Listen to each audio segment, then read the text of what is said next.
Cheating is a very difficult thing for in relationships, isn't it? And people get very hurt. They do, and it's very, very hard to rebuild the trust. If I have a quick rule of thumb, it's that if somebody cheats once, you probably should be looking at what's going on in your relationship and maybe be prepared to own some of the responsibility for what's gone wrong. Maybe you are taking one another for granted. But if someone is a serial cheat, then it's probably an issue for them. And well, there's a lot of cheating going on. Yeah, on that very subject, you know, we're getting a lot of calls, and some people are having second thoughts. They're a bit upset. Some people are hanging up again on us today. There's a good volume of calls, and Helen, we'd like to speak to you first of all. Deidre just mentioned serial cheating. How often have you been serial cheated on? Good morning, Helen, and good morning, Ruth. Morning. Helen, Morning. how often have you been cheated on? It's happened around 8 times now. Okay. Well, Deirdre's here. Tell her the story. So when did you two get together? It was around 4 years ago. We've been together around 4 years. And are you still together, or have you actually split up? No, I found out at Christmas time about the 8 different infidelities, and I broke up with him, and he decided to move away. He moved abroad.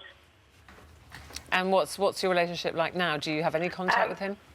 Yeah, no, he's tried to contact me several times. I guess he moved away to try and get over me. And when he moved away, I thought that was kind of going to be it. But he's kept contact with me, and he's been begging for my forgiveness and saying that he won't do it again. And there was an age gap. I was around 25. He was around 20.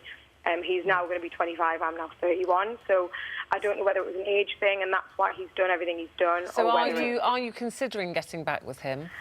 There's always that thing in the back of your mind, because he is the love of my life. So. Yeah, I just think I think it's more than an age thing going on here when someone's cheated that much. Do you think he'd be willing to really start looking into, you know, he needs to look into his own background, into why he can't commit properly, and you would need the reassurance of actually knowing that he's really understood himself, that you've understood what's going on, because the last thing you want to do is get back with him and then he cheats for a 9th time and you have your heart broken all over again.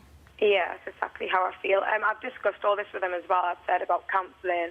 I've said about really getting down with depression, because he does suffer with things like that as well. So there's a lot of different reasons. It's kind of trying to pinpoint exactly what went wrong in the relationship. And I've tried to think about everything I've done, and it's really difficult. That is exactly, of course, what a counsellor would do. And I wouldn't get back with him unless he is willing to commit to that sort of help with you. The thing is, Grant, you know, there's trust, isn't there? So there is. I think if Helen got back with him, would she always be worrying that he's going to do something like that again? Well, I think it's very difficult to generalise when it comes to this particular subject. I mean, there were decisions I made in my life, and many of them I really regret.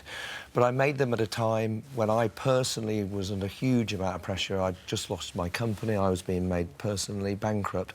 I don't know the particular set of circumstances here, but I'd be intrigued to know, is this gentleman under huge pressure? I'm not trying to give him an out or an excuse, but if somebody is under extreme pressure, either bereavement or they've got very serious problems going on in life, they make wrong decisions, because that's what's happened to me. There would maybe be people watching and saying, but even if you were under pressure, to go and cheat on your wife is not the answer. It's a terrible thing. Some people might use that as an excuse. It's an absolute terrible thing, and I'm not trying to give this gentleman an excuse. I'm just trying to find out You're what saying made it's it. the way some people turn to drink, some people turn to gambling or whatever it is. Some people turn to affairs. Helen's particular case, because this guy did cheat 8 times. I mean, I don't think I'd put that down to stress. I'd put that down to some actually sort But of... it's funny, Helen said there that what's wrong with the relationship? Well, he's a serial cheater, and the question is, does a leopard ever change its spots? But Helen's looking as if it's something wrong between him and her, but he's cheated 8 times. From that, but people now